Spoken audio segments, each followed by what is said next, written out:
Please, please, please welcome the Dacos. Brandon and Tammy.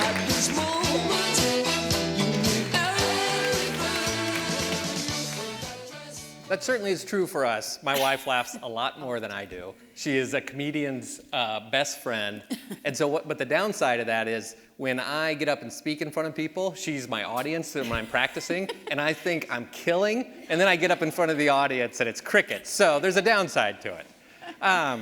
So Tammy and I own and run Dacos. We're located in Norfolk, so we're outside the metro area.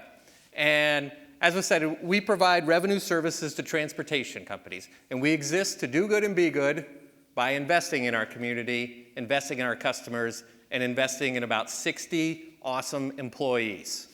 We got a couple up there? Not even a shout out for that? Nothing, okay. We're also proud to be a B Corp. We were the third B Corp in Nebraska, and the first, and unfortunately still only B Corp located outside the Lincoln and Omaha area. But we are proud of that. We're different than what a lot of people I think of when they think of B Corps. You know, we don't have a socially minded product or service or even customer base.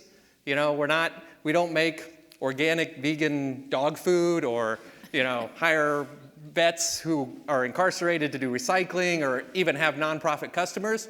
We do billing and collections for trucking companies, okay? Most of whom have no idea what a B Corp is. So we don't have a socially minded product, service, or customer base, but the way we've chosen to run our business is socially minded because we believe that every company can be a force for good.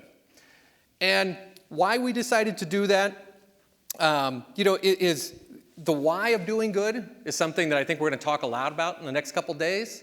So we want to talk about a little bit different spin on that, a question maybe that's to us just as interesting and maybe as impactful as how you go about doing good. When we decided to be a B Corp, we knew right away why we wanted to be a B Corp, but we've taken our time figuring out how we want to go about being a B Corp and how we want to do good. And we believe because how you do good can be just as impactful as why you do good. Yep. So in our short time, we want to talk a little bit about how we go about doing more good at Dacos. And for us, the thing that is important is that it's employee driven. So employee driven to us means that it's not just Brandon and Tammy Day out there doing all this good work. It's everyone at Dacos engaged in that process.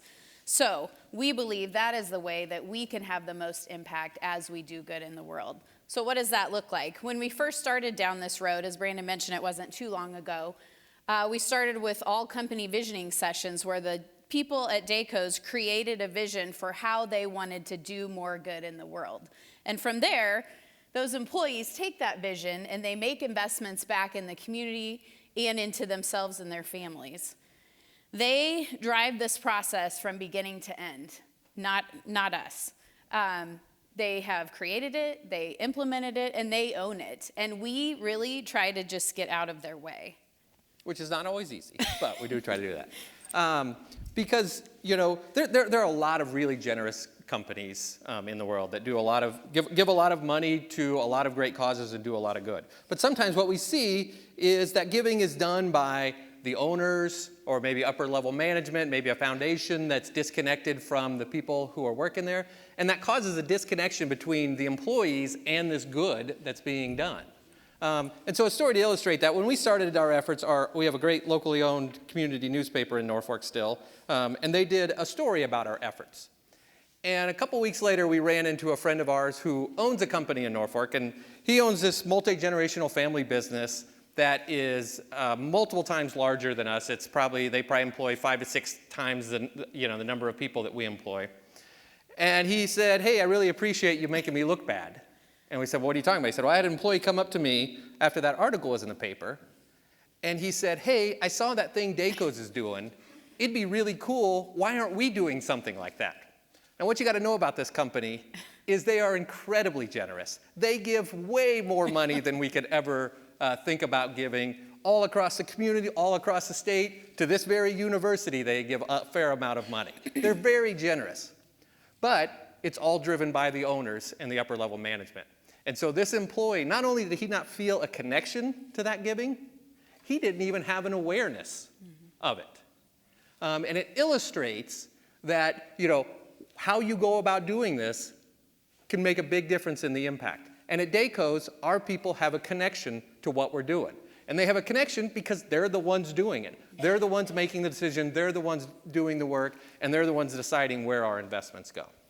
And we've seen some outcomes really early on, we haven't been doing this very long, that make me feel like this is the right approach for us.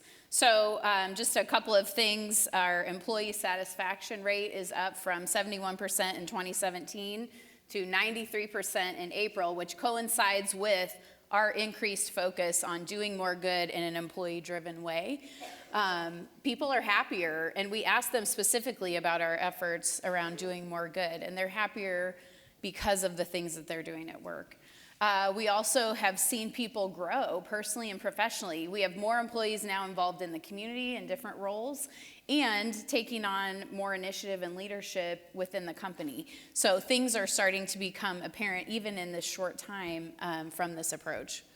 And we've seen some impact in hiring as well, which is always sort of an interest for people. We're very fortunate, despite being located in a town of 25,000 people with very low unemployment, we don't have trouble hiring great people to work at Dayco's. We have a list of about 160 people who want to be notified every time we have an opening. And when we have an opening, we normally get 70, 80, 90 applications for that position. And I think part of it is obviously people are attracted to working somewhere that's doing good. But I also think it's because they know, because Norfolk's a small enough community, it's easy to find this out. They know that if they come to Dayco's to work, not only will the company do good, but they will be able to drive that good work. They will have an impact. They will be the ones doing it. And I think that is large part responsible for why we have so much interest in working there. Yeah. And I see our sign is up, so I'm gonna wrap this up.